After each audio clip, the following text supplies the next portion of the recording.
Watch this video if you have complaints with your life. Reason ये है, comfortable जो लोग हैं प्लीज ना देखें. छोटे और कमजोर दिल वालों के लिए मैं बात ही नहीं करता हूं. See, generally now youngsters, youth or anybody in this country, especially Bharat में बड़ी शिकायतें आई हैं कि यार हमें ये नहीं मिल रहा, वो नहीं मिल रहा, हमारे पास कंफर्टेबल लाइफ नहीं है. What do you know about the problems?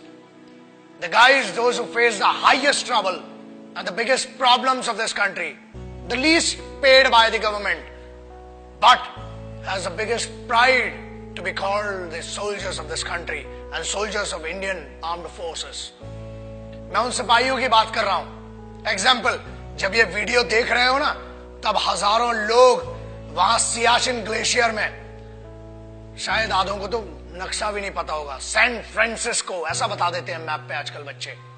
You can not live without the chatting or WhatsApp or Facebook messaging or texting for half an hour or 1 hour. मैं उन सिपाहियों की बात कर रहा हूं जो ग्लेशियर में रहते हैं.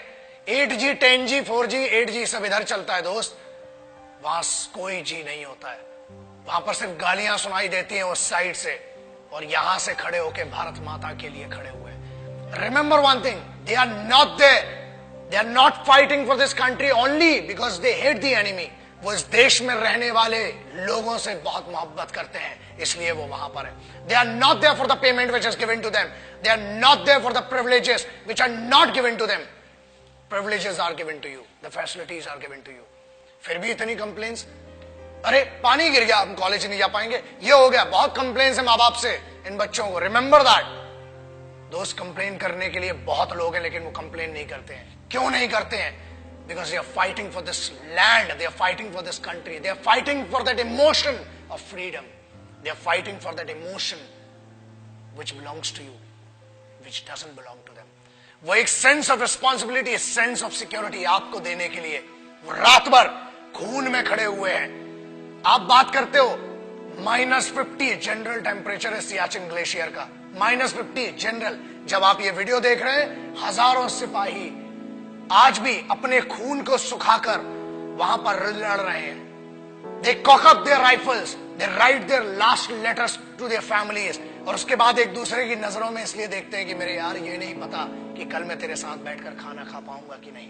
बोलना तो बहुत दूर की बात सोचिए, आप सोच भी नहीं सकते किन कंडीशंस में वहां पर. And remember one thing, I'm not talking about the highest battleground of the country. I'm talking about the highest battleground in the world.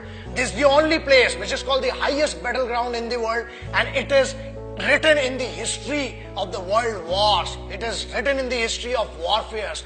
जहां लोग श्वास नहीं ले सकते ना, लोग कहते हैं कि हमने 50 या 500 मीटर की दूरी पर या ऊंचाई पर लड़ा है.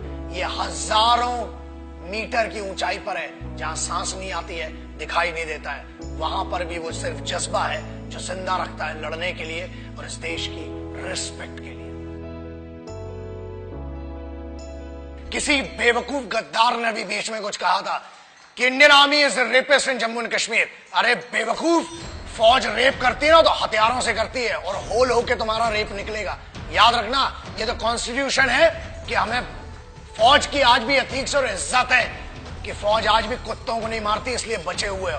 और याद रखना, किसी के भी खिलाफ कह लेना, मगर हिंदुस्तानी फौज, Indian army, navy and air force के बारे में बोलने के पहले 1 करोड़ बार सोचना, क्योंकि याद रखना, अगर फौज रेप पे आ गई ना तो तुम्हारी रूह का रेप होगा. Indian army does not rape. Army, navy, air force, they protect your women, they protect your sisters, because they consider every woman and every young woman as their sisters and mothers. That's why you are protected. बोलना बहुत सरल है और बहुत दम है, बहुत खुजली है, बहुत गर्मी हो रही है ना. आ जरा बॉर्डर पे 2 दिन की ड्यूटी करके दिखा, चूतड़ में से पूरी गर्मी बाहर आ जाएगी. अक्टूबर 1947 देश अभी आजाद ही हुआ था कि हम पर तो जंग थोप दी गई. But who did that? Let's talk about that. I'm talking about first unit of Sikhs, the first battalion of Sikh, one of the most elite, one of the most respected and decorated regiment of the Indian Army, called the Sikh Regiment. And this is a wonderful story. The guys whom I'm talking about, the finest warriors, the finest Khalsa warriors, वो खालसे थे जिन्हें airlift किया गया था 1947 में, जब लश्कर troops ने attack किया था हमारे ऊपर, and they were the guys which were leaded by a Muslim commanding officer.